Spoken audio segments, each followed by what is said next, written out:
అందరికీ స్వాతంత్ర దినోత్సవ శుభాకాంక్షలు. దేవునికి మహిమ కలుగును గాక. అందరికీ వందనాలు. Okay, praise Lord. Hallelujah, hallelujah. ఎందుకంటే మీరు అందరూ అంత సీరియస్గా చూస్తే నాకు బాగల. హల్లెలూయా చెప్పండి గట్టిగా, హల్లెలూయా. అందుకోసమని మనం ప్రార్థన అంటే ముందుండాలి. ఆ కార్యాలు ఈ కార్యాలు అంటే కాదు ముందుండాల్సింది. ఆ కార్యాలు మనం బతికినంతకాలం ఉండేయే. ప్రార్థన మాత్రమే మనల్ని పరలోకానికి తీసుకొని వెళుతుంది. ఆమేన్. నీ నమ్మకమైన జీవితంలో బలమైన ఆయుధం ఏదైనా ఉంది అంటే అది ప్రార్థనే. ప్రార్థన చేయకుండా ప్రభువుకి ఇష్టంగా ఉండలేము. ప్రార్థన చేయకుండా దేవుని ఆత్మలో పాలు ఉండదు. ప్రార్థన చేయకుండా మనం క్షేమంగా బ్రతకాలని కోరుకున్నా దానికి అర్థం ఉండదు. ప్రార్థన చేయకుండా మనం ఏది సాధించాలన్నా, జయం పొందాలన్నా పొరపాటును కూడా మన వల్ల కాదు అది. అట్లాగనే మన దేశ క్షేమం కొరకు ప్రార్థన చేసే ఒక గొప్ప అవకాశాన్ని దేవుడిచ్చాడు. స్తోత్రం కలుగును గాక. ఒక చిన్న మాటను బైబిల్లో నుండి మీకు చూపిస్తా. చూడండి, కొరింథీయులకు రాసిన మొదటి పత్రిక 8వ అధ్యాయం 9వ వాక్యాన్ని ఒకసారి చదువుదాం. పరిశుద్ధుడైన పౌలు గారు సంఘానికి ఓ బలమైన మాట రాస్తున్నారు. 8వ అధ్యాయం 9వ మాట. అయినను, అందరు జాగ్రత్తగా చూడండి, బైబిళ్ళు కలిగిన వాళ్ళు తీసి చదవగలిగిన వాళ్ళు. అయినను మీకు కలిగి ఉన్న ఈ స్వాతంత్ర్యము వలన బలహీనులకు అభ్యంతరము కలుగకుండా, చప్పట్లు కొట్టండి గట్టిగా అందరూ ఇంకా గట్టిగా. దేవునికి మహిమ కలుగును గాక. చెబుదాం గట్టిగా, హల్లెలూయా. ప్రియమైన దేవుని బిడ్డలారా, సంఘములో ఉన్న మనకు దేవుడిచ్చిన స్వాతంత్రం ఏమిటంటే పరిశుద్ధాత్మను పొందటమే. ఆమేన్. ఆత్మ ఎక్కడుండునో అక్కడ ఏముంటుంది? అల్లరికి తావుండదు. ఏమండి? డ్యాన్సులు వేయటం. ఈ రోజున లోకం అంతా స్వతంత్రం అంటే ఏమనుకుంటున్నారంటే పెద్ద పెద్ద డీజే బాక్సులు పెట్టి దేశభక్తి కలిగిన వాళ్ళు వాటి ముందు ఎగురుతున్నారు. మాకు స్వతంత్రం వచ్చిందని. హల్లెలూయా. దేవుని వాక్యం చెప్తున్నది ఏంటంటే దేవుని పిల్లలమైన మనకు అది నిజమైన స్వాతంత్రం కాదట. దేవుని ఆత్మ ఎక్కడుంటాడో, నీలో ఉన్నాడు అనుకో, నీవు స్వతంత్రం కలిగిన వ్యక్తివి. సంఘములో ఉన్నాడు అనుకో, ఆ సంఘం స్వతంత్రం కలిగిన సంఘం. ఎవరి దగ్గర అంటే దేవుని దగ్గర. చప్పట్లు కొడతారు. మన స్వతంత్రం ఎక్కడుండాలంటే దేవుని దగ్గర ఉండాలి. అందుకే ఈ భారతదేశంలో క్రైస్తవునికి ఎందుకు స్వతంత్రం లేదురా బాబు అంటే,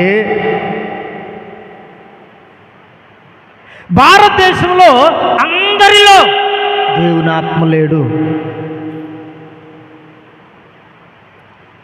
ఆంధ్రప్రదేశ్లో అందరి మీద దేవుని ఆత్మ లేడు. మన ప్రకాశం జిల్లాలో అందరి మీద దేవుని ఆత్మ లేడు. మన త్రిపురాంతక మండలంలో, మన త్రిపురాంతక గ్రామంలో కూడా, చివరికి త్రిపురాంతక మండలం గ్రామంలో ఉన్న మన ఇంట్లో కూడా అందరి మీద దేవుని ఆత్మ నోరు తెరిచి చెప్పరే ఉన్నాడా లేడా? ఒకళ్ళ మీద ఉంటే ఒకళ్ళ మీద లేడు. అందుకనే నీ మీద నీకు స్వాతంత్రం లేకపోగా నీ ఇంటి మీద కూడా నీకు స్వతంత్రం ఉండట్లా. ఎవరితో ఏది చెబితే, ఎవరితో ఏ మాట అంటే ఏ విధంగా రియాక్ట్ అవుతారో తెలియని దినాల్లో ఇప్పుడు మనం ఉన్నాం. మన ఇంట్లో వాళ్ళే రక్త సంబంధికులే, వరుసలు చాలా దగ్గరగానే ఉన్నాయి. ఎవరిని కదిలిస్తే ఏమవుతుందో ఎంత మంచి చెప్పినా కానీ అక్కడ అది మంచి అనిపించట్లేదు. కారణం ఏంటో తెలుసా? అందరి మీద దేవుని ఆత్మ లేడు గనుక. ఈరోజు నువ్వు దేవుని సన్నిధికి వచ్చావు కదా, నీ మీద ఉన్నాడా? నీకెన్ని ఇళ్ళు ఉన్నాయని దేవుడు అడగట్లేదు. పొలం ఎంత ఉందని దేవుడు అడగట్లేదు. వినాలి జాగ్రత్తగా. ఎంత చదువుకున్నావని దేవుడు అడగట్లేదు. ఉద్యోగం ఉందా లేదా అని దేవుడు అడగట్లేదు, అడగడు కూడా. ఎందుకంటే ఇచ్చాడో ఇయ్యలేదో ఆయన అన్నీ ఎరిగి ఉన్నాడు. స్తోత్రం కలుగునుగాక. అయితే ఆయన అడిగే ఒకే ఒకటి, అదేంటంటే నీవు దేవుని ఆత్మను కలిగి ఉన్నావా? పరీక్షించుకోండి మీ గురించి మీరే. దేవుని ఆత్మను పొందితే మన స్వాతంత్రం ఇహలోక సంబంధమైనది కాదు, పరలోక సంబంధమైనది. స్తోత్రం కలుగునుగాక. చెప్పాలి హల్లెలూయా. పరలోకపు తండ్రి యొక్క స్వాస్థ్యమంతా నీదే. ఈ భూమి మీద నీ తండ్రి నీకేమి సంపాదించలేదని బాధపడుతున్నావు, నీకేమి సంపాదించి ఇవ్వలేదని బాధపడుతున్నావు, నీ తల్లి అయినా తండ్రి అయినా. కానీ పరలోకపు తండ్రి ఏమంటున్నాడంటే, పరలోక స్వాస్థ్యం మీద నీకు నేను అధికారం ఇస్తాను. ఎట్లాగంటే నా ఆత్మలో నీవు పాలు పంపులు కలిగి ఉండు. చప్పట్లు కొడతారా గట్టిగా? అందుకని అంటాడు కదా, ఆత్మ ఎక్కడ ఉండునో అక్కడ ఏముంటుందంట?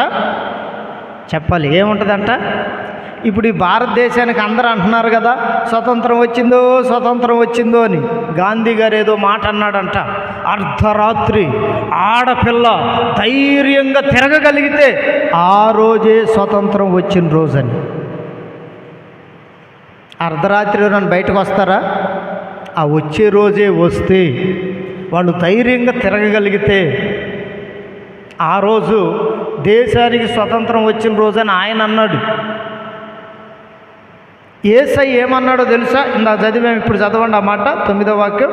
అయినను మీకు కలిగి ఉన్న ఈ స్వాతంత్రము వలన బలహీనులకు అభ్యంతరము కలుగకుండా చూసుకొనుడి. ఇది చూడండి, మనమేం చూసుకోవాలంటే మనకు దేవుని యొద్ద స్వతంత్రం వచ్చినట్లు ఎట్లా దాని ఆనవాలు, దాని గుర్తులు ఏమిటంటే, మనకంటే బలహీనులు ఉన్నారే. ఆమేన్. మీరెవరో అనుకునేరు బలహీనులు అంటే రోగం వచ్చిన వాళ్ళు, ఊగులాడేవాళ్ళు, హాస్పిటల్ చుట్టూ తిరిగేవాళ్ళు, ఏమీ లేనోళ్ళు, వీళ్ళు కాదు బలహీనులు. దేవుని వాక్యం చెప్తున్న మాట ఏమిటంటే, ఎవరైతే దేవునిని ఎరుగరో, ఆమేన్ చెప్పాలి నోరు తెరిచి, ఆమేన్. దేవుడు ఎవరికి తెలియడో, తెలుసుకోవాలని ఎవరు తన మనసులో అనుకోరో, భూమి మీద ఉన్న వాటన్నిటిలో, జంతువుల్లో, పక్షుల్లో, భూమి మీద ఉన్న మనుషులందరిలో బలహీనులు ఎవరు అంటే అది గట్టివారే. దేవునిని ఎరగని వాడే బలహీనుడు. ఎందుకు మనం ప్రార్థన చేయాలి అంటే, ఆ బలహీనులైన వారికి మనం అభ్యంతరంగా ఉండకూడదు. స్తోత్రం కలుగునుగాక. చెబుదాం గట్టిగా హల్లెలూయా. ఎట్లా ఉండకూడదు? అభ్యంతరంగా ఉండకూడదు. మనల్ని వాళ్ళు చూసి మొహం చిట్లించుకోకూడదు. ఎవరితో మనం పొరపాటును కూడా వైరం పెట్టుకోకూడదు. అంటే తగాదల కొట్లాట్లు పెట్టుకోకూడదు. అద్భుతమైన విషయం చెప్పమంటారా మీకు అర్థమయ్యే భాషలో? భారతదేశంలో ఉన్న చాలామంది రాజకీయ నాయకులు కానీ, గొప్ప గొప్ప వాళ్ళు కానీ, యుద్ధం చేసిన వాళ్ళు కానీ, ఇంగ్లీష్ వారిని పారద్రోలిన వారు కానీ అంటున్న మాట ఏమిటంటే, మాకు మేము స్వతంత్రంగా బ్రతకాలి, అందుకనే మా దేశాన్ని మాకు ఇచ్చేయండి అనని అప్పుడు పోరాడారు. పోరాడిన తరువాత మన దేశం మనకయింది. స్తోత్రం కలుగును గాక. చెప్పండి గట్టిగా హల్లెలూయా. ఇప్పుడు మన దేశం మనకైన తర్వాత ఇంకా స్వతంత్రం రాలేదంటాం. ఎక్కడ దాగుందంటే, ఇంగ్లీష్ వాళ్ళు మన దేశాన్ని పరిపాలించినప్పుడు, వినాలి ఇటు మీరు, హల్లెలూయా. ఇంగ్లీష్ వాళ్ళు అంటారు కదా, వాళ్ళు మన దేశాన్ని పరిపాలించినప్పుడు, మన దేశం మీద చలామణి చేసినప్పుడు, మన దేశ సంపదని వారు కొల్లగొట్టి సంపాదించుకొని వాళ్ళ దేశాన్ని బాగు చేసుకున్నారంట. వింటున్నారా? స్వతంత్రం అంటే ఏంటో మీకు చెప్తాను. ఏం చేశారు? మన దేశ సంపదను తీసుకొని వెళ్ళి, నోరు తెరవండి, వాళ్ళ దేశాన్ని బాగు చేసుకున్నారు. సరే, స్వతంత్రం వచ్చిన తర్వాత దోచుకున్నారు, ఇక్కడ సంపద అంతా తీసుకొని వెళ్ళారు, ఏవేవో తీసుకొని వెళ్ళారని పెద్ద పెద్దోళ్ళు, బాగా మేధావులైన వాళ్ళు చెప్తున్నారు. వాళ్ళు వాళ్ళ దేశాన్ని బాగు చేసుకున్నారు. తప్ప రైటా? ఇది చూడాలి మీరు. మన దేశ సంపద అయినా ఇంకొక దేశ సంపద అయినా పరిపాలిస్తుంది వాళ్ళు కనుక, వాళ్ళు తీసుకొని వెళ్ళి వాళ్ళ దేశాన్ని బాగు చేసుకోవటం తప్ప రైటా? మీ అంత మేధావులు లేరు, వాళ్ళకి తెలియక చెప్పారు ఆ మాట. స్తోత్రం కలుగును గాక. అయితే స్వతంత్రం వచ్చిన తర్వాత మన భారతదేశంలో ఉన్నవాళ్ళు మన దేశాన్ని బాగు చేయకుండా మన దేశాన్ని మనోళ్ళే దోచుకుంటున్నారు. వినపడిందా? హల్లెలూయా. మనం ఏడుతున్నాం కదా, మన సంపదను తీసుకెళ్ళి వాళ్ళు బాగుపడ్డారు, ఇంగ్లీష్ వాళ్ళు మన సంపద తీసుకెళ్ళి వాళ్ళు గొప్ప వాళ్ళు అయ్యారని. ఆ ఇంగ్లీష్ వాళ్ళ దరిద్రం పోయింది. మరి మన దేశ సంపద అంతా ఏమైపోతుందంటారు? హల్లెలూయా.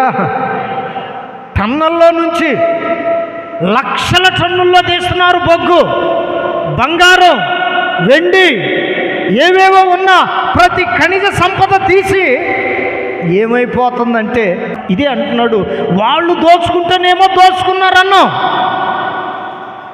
మరి మన దేశాన్ని మనం అభివృద్ధి చేసుకోవాలి కానీ,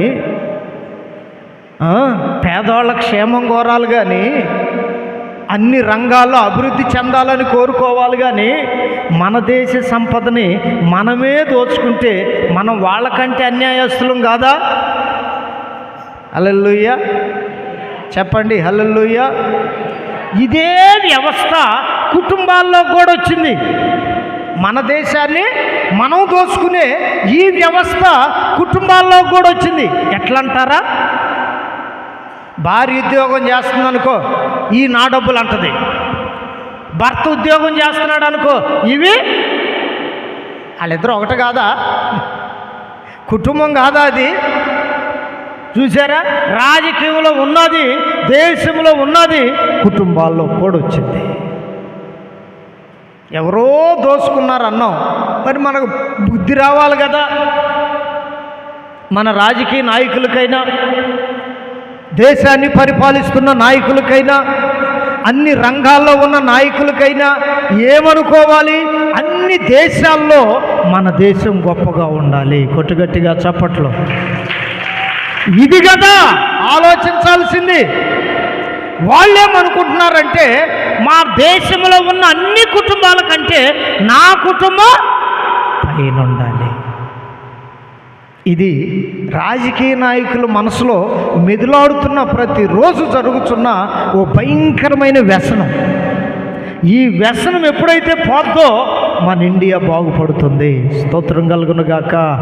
మన ఆంధ్రప్రదేశ్ బాగుపడుతుంది. హల్లెలూయా. అది కుటుంబాల్లో కూడా వచ్చి, భార్య సంపద భార్యదే, భర్తదే.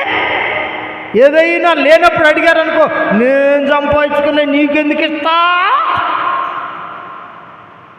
మరి నిన్ను చేసుకున్నవాడు నీకు భూమి ఎందుకు పెట్టాలి? అని అన్నాం అనుకోండి, ఎందుకు చేసుకున్నా ఓ వెంటనే గతిలే అని మళ్ళీ అయ్యో కొత్త డైలాగులు. దేవుని స్తోత్రం కలుగును గాక. అందుకని అంటున్నాడు, బలహీనులైన వారికి ఈ స్వతంత్రం ఉందే, ఆత్మ ద్వారా మనం పొందిన స్వతంత్రం, ఇది దేనికోసం వాడాలంటే బలహీనులైన వారికి అభ్యంతరకరంగా ఉండునట్లుగా మన మాటలోను, మన ప్రవర్తనలోను, మన చూపులోను, మన ప్రతి కార్యంలో కూడా వారికి అభ్యంతరకరంగా ఉండునట్లు పరిశుద్ధాత్ముడిచ్చిన స్వాతంత్రం మనల్ని పరిపాలించునుగాక. పలకండి గట్టిగా ఆమేన్. ఒకరికంటే ఒకరు గనులుగా, ఒకరికంటే ఒకరు గొప్పవాళ్ళుగా అసలు మన దగ్గర నుండే ప్రారంభించబడాలి. క్రైస్తవ్యంలో నుండే ఇది ప్రపంచ దేశాలకు, దేశంలో ఉన్న నలుదిక్కులకు గొప్ప సమాధానముగా మారాలి. అందుకోసం ఆయన అంటున్నాడు, నీకు ఇచ్చిన ఈ స్వాతంత్రం, దేవుని సన్నిధికి వస్తున్నావే, దేవుని మాటలు వింటున్నావే, దేవుని ఆత్మలో పాలు పంపులు పొందుతున్నావే, నీకివ్వబడిన ఈ స్వతంత్రం బలహీనులైన వారికి, దేవునిని ఎరగని వారికి, అన్యాయస్తులకు, మోసగాళ్లకు, వ్యభిచారులకు, లోకంలో ఉన్న నీచులైన వారందరికీ అభ్యంతరకరముగా ఉండకుండునుగాక. నువ్వు ప్రతిరోజు లేచి చేయవలసిన ప్రార్థన ఏమిటంటే, యేసయ్యా నేనెవ్వరికి అభ్యంతరకరముగా ఉండకూడదు. ఆమెన్ పలకండి. ఎట్లా ఉండకూడదు? అభ్యంతరముగా, వారు నొచ్చుకునేటట్లుగా, వారు బాధపడేటట్లుగా, వారి యొక్క జీవితంలో నేను దుఃఖానికి కారణంగా ఉండకుండా, ఎవ్వరికి నేను బలహీనులు ప్రభువా, నన్ను అభ్యంతరకరంగా ఉండకుండా నన్ను నిలబెట్టు, నన్ను బ్రతికించు, నలుగురికి ఆశీర్వాదకరంగా నువ్వు ఉండాలే కానీ అభ్యంతరంగా ఉండకూడదు. ఆమేన్. ఈ స్వతంత్ర దినోత్సవం అందు ప్రభు నన్ను చెప్పమన్న మాట ఏమిటంటే, ఇదిగో ఈ మాటే. ఆత్మ వచ్చాడు, నీకు స్వతంత్రం ఇచ్చాడు. ఇచ్చిన స్వతంత్రాన్ని ఎట్లా కాపాడుకుంటున్నాం సంగమా? మనం ఎట్లా కాపాడుకుంటున్నాం? ఇప్పటి వరకు నీ వలన ఎవరైనా బాధపడి ఉంటే, లేక నువ్వు తెలిసి కూడా బాధ పెట్టి ఉంటే, ఆమెన్ పలకాలి. ఆమెన్. నీ వలన ఎవరైనా బాధపడినా, లేక తెలిసి కూడా నీవు బాధ పెట్టి ఉంటే, నువ్వు ఈ దినమందు నేర్చుకోవాల్సింది ఏంటంటే, నేను వాళ్ళకి అభ్యంతరకరంగా ఉన్నానయ్యా, ఇక మీదట వారిని నాతో సమాధానపరచు. ఆమేన్. చెప్పండి హల్లెలూయా. రష్యా, ఉక్రెయిన్, తరువాత ఇజ్రాయెల్, ఇంకో దేశం ఏది ఫస్ట్ పోరాడింది?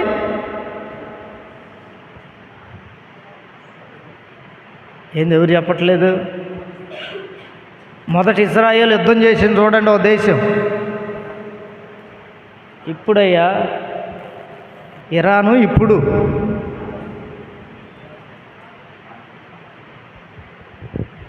నయానా భయాన్ ఏదో ఉంటుంది చూడు,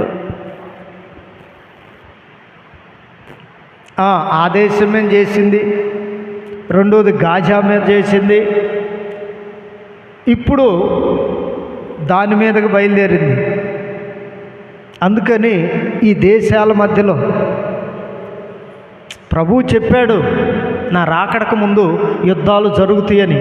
అవి ఆపమని కాదు. హల్లెలూయా. చెప్పండి హల్లెలూయా. అభ్యంతరకరముగా ఎంతమంది పేదోళ్ళు చచ్చిపోతున్నారు ఏమండి? వాళ్ళు బాగానే ఉంటున్నారు, చచ్చిపోతుందంతా వీళ్ళే. కనుక ప్రియమైనటువంటి వారులారా, ఈ యొక్క మధ్యాహ్నపు వేళ ప్రభువాత్మ ఎందుకో ఈ మాట చెప్పమని చెప్తున్నాడు. మనము అనుగ్రహించబడిన ఈ స్వాతంత్రం వలన మనము అభ్యంతరకరముగా ఉండకుండుముగాక. హల్లెలూయా. నీ తోటి సహోదరి, నీ తోటి సహోదరుడు నీ ప్రవర్తన చూసి, నీ మాట తీరు చూసి బాధపడకూడదు, బాధ పెట్టకూడదు. ఒకవేళ మనల్ని ఎవరైనా బాధ పెడితే వారిని నిశ్చయముగా క్షమించాలి. ఆమెన్. ప్రభు ఎదుట క్షమించినా చాలు. హల్లెలూయా. అందుకని ప్రియమైనటువంటి దేవుని బిడ్డలారా, ఓ నీతి మాట, దేవుని ఆత్మ చెప్పుచున్న నీతి మాట అదేమిటంటే, నీకు స్వతంత్రం ఇవ్వబడింది. స్తోత్రం కలుగును గాక. ఈ ప్రార్థన అయిపోయిన వెంటనే బాప్తిసాల కార్యక్రమం ఉంది. సిద్ధపడి వచ్చిన వాళ్ళకి నేను చెప్పే చిన్న హెచ్చరిక ఏమిటంటే, ఇప్పటి వరకు నీవు లోకంలో స్వతంత్రుడిగా బ్రతికావు. అమ్మా, నీవు లోకంలో స్వతంత్రుడిగా బ్రతికావు. ఏది కావాలంటే అది తిన్నావు, ఏ బూతు మాట్లాడాలంటే అది మాట్లాడావు, నీ కోపాన్ని చూపించావు, నీకున్నటువంటి ఉగ్రతను చూపించావు, నీకు తినాలనుకున్న తిన్నావు, చూడాలనుకున్న చూసావు, చేయాలనుకున్న చేసావు. ఇప్పటి వరకు నీవు లోకంలో స్వతంత్రుడిగా బ్రతికావు. హల్లెలూయా. అందరూ ఎట్లా బ్రతుకుతున్నాడో అట్లాగే నీవు కూడా బ్రతికావు. ఇక మీదట నుండి దేవుడు చెప్తున్న మాట ఏమిటంటే, ఇక మీదట నీవు లోకంలో స్వతంత్రుడవు కాదు. ఆమెన్ పలకండి. దేవునిలో స్వతంత్రులుగా మారబోతున్నారు. చప్పట్లు కొడుతూ గట్టిగా. కొందరు ఇప్పటికే మారారు. ఈ దినం బాప్తీసం పొందటం ద్వారా నీవు కూడా స్వతంత్రురాలుగా మారబోతున్నావు. ఇక దేవుల్లో స్వాతంత్రం పొందిన తర్వాత మన మాటలో మార్పు రావాలి, మనం వెళ్ళే స్థలాలు మారాలి. హల్లెలూయా. మనం చూసే చూపులో మార్పు రావాలి. ఇంతకుముందు నీ పిల్లలను తిట్టని, నీ పొరుగు వాళ్ళని తిట్టని, ఇష్టం వచ్చినట్లు తిట్టావు. ఇక మీదట అటువంటి మాటలు నీ నోట రాకూడదు. ఆమెన్ చెప్పండి, గట్టిగా పలకండి. అందుకని లోకంలో స్వతంత్రం వేరు, దేవునిలో మనం పొందే స్వతంత్రం వేరు. బలహీనులైన వారికి మనం అభ్యంతరకరముగా ఉండకపోవటమే పరిశుద్ధాత్ముడు నిన్ను బట్టి సంతోషించే కార్యము. హల్లెలూయా, హల్లెలూయా. బలహీనులను బలహీనపరిచావనుకో, చేతగాని వారిని చేతగాని వాడు అన్నావనుకో, నువ్వు వాళ్ళని బలహీనపరచడం వలన క్రీస్తులో ఉన్న స్వతంత్రం, ఆత్మదేవుడు నీకు ఇచ్చిన స్వతంత్రాన్ని చేజేతులారా నువ్వే పోగొట్టుకుంటున్నావు. అక్కడ వాడు బలహీనుడైనది నిజమే, అక్కడ ఆమె బలహీనురాలైంది నిజమే, కానీ అభ్యంతరకరంగా ఉండకూడదు. దేవునికి తెలుసు వాడు బలహీనుడని, ఆమె బలహీనురాలని. నిన్నెందుకంటే దేవుడు తన ఆత్మతో నింపింది, ఎందుకంటే నిన్ను ఈ విధమైన స్థితిలో ఉంచింది, వారిని బలపరచటానికి. హల్లెలూయా, హల్లెలూయా, హల్లెలూయా. ఇది గొప్ప భాగ్యకరమైన జీవితం. ఇదే క్రైస్తవునికి దేవుడిచ్చిన గొప్ప భాగ్యం. మరి నీ జీవితంలో నీవు క్రైస్తవుడిని, క్రైస్తవురాళ్ళని చెప్పుకుంటున్నావే, ఎంతవరకు న్యాయం చేస్తున్నావు? హల్లెలూయా. క్రొత్త నిబంధన కాలంలో క్రైస్తవులు అని ఎవరిని పిలిచారో తెలుసా? వినాలి, జాగ్రత్తగా చెప్తాను మీకు ఈ మాట. క్రైస్తవులు అని ఎవరిని పిలిచారంటే పరిశుద్ధాత్మ పొందిన వారిని మాత్రమే. చప్పట్లు కొడుతూ గట్టిగా. క్రైస్తవుడు అంటే అర్థం ఏమిటంటే యేసయ్యను నమ్మినోడని కాదు. వింటున్నారా? దెయ్యం కూడా నమ్ముతున్నాడు యేసయ్యని. సైతానుగాడు కూడా యేసు నామంటే గడగడగడలు ఆడుతున్నాడు. అయినంత మాత్రం వాడు క్రైస్తవుడా?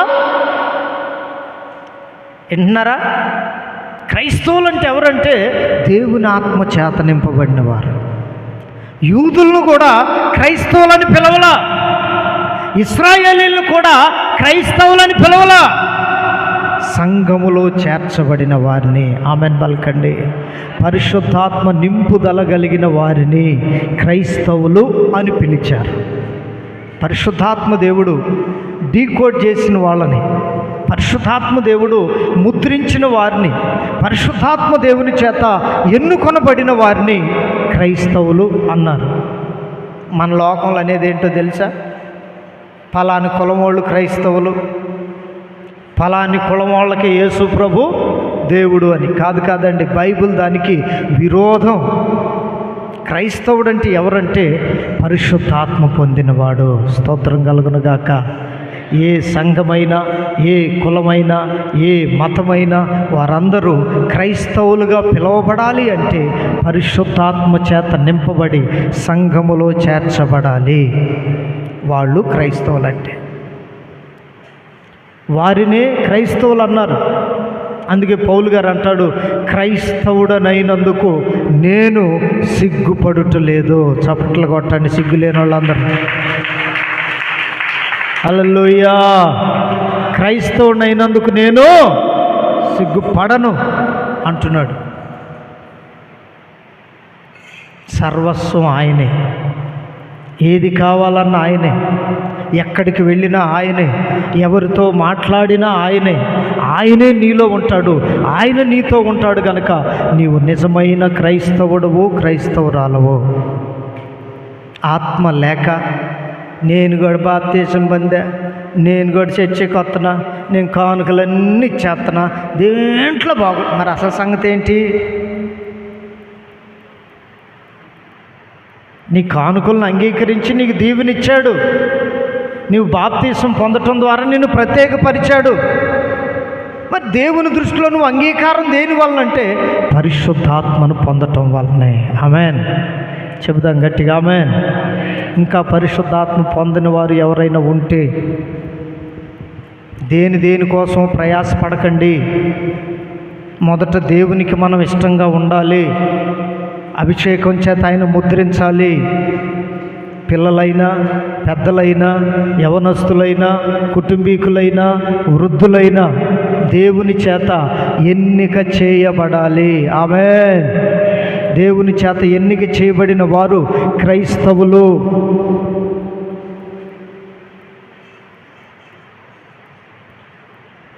లోకం చెప్పినట్టుగా వాళ్ళు కాదు క్రైస్తవులు. అందుకనే మోడీ గారి చట్టంలో ఉందేంటంటే, క్రైస్తవుడైతే దేవుణ్ణి ఆరాధించేవాడు మీ అందరికీ గవర్నమెంట్ పథకాలు వర్తించవు అని. హల్లెలూయా, హల్లెలూయా. చాలామందికి ఇంకా దాంట్లోనే ఉండాలని. కనుక పరిశుద్ధాత్మ చేత నీవు నింపబడదువుగాక. దేవుని ఆత్మ నిన్ను తాకునుగాక. ఆయన ఆత్మ ద్వారా నీవు క్రైస్తవుడుగా, క్రైస్తవురాలుగా మార్చబడదువుగాక. క్రైస్తవుడు ఎవడంటే బలహీనుడైన వానికి ఏమండి అభ్యంతరకరంగా ఉండని వాడే.